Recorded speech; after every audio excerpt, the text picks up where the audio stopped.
Последние новости из Туркменистана. Читайте нас в Телеграме и не забудьте подписаться. Популярный туркменский эстрадный исполнитель Назир Хабибов, отбывавший ранее срок за незаконный оборот наркотиков, вновь задержан по подозрению в таком же преступлении.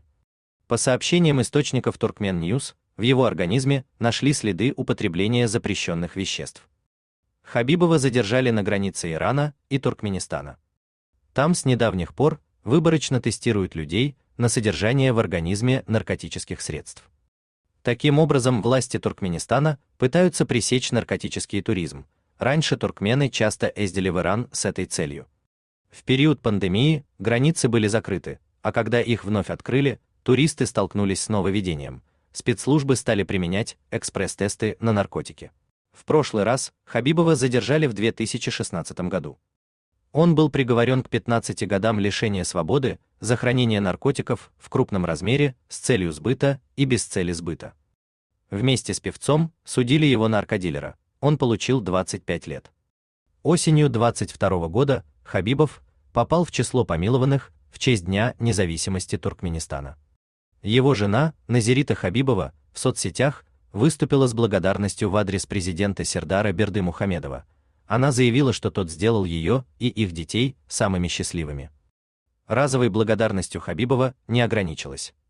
До сих пор, в течение 1,5 лет после помилования, она регулярно публиковала в Instagram похвалы в адрес президента.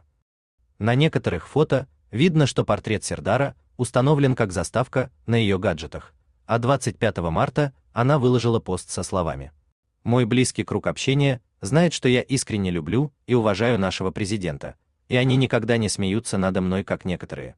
Вот бывает, душой прям чувствуешь, что наш президент, он совсем другой, у него добрые глаза, и действительно он очень много помогает в трудных ситуациях простым семьям». Практически одновременно Назирита опубликовала новый трек мужа под названием «Унудуб Белемок», что значит «Я не могу забыть». Комментарии к этой записи отключены. В 2007 году в Туркменистане началась серьезная борьба с наркотиками, которые при первом президенте Сапар Мурате Ниязове были доступны на каждом шагу.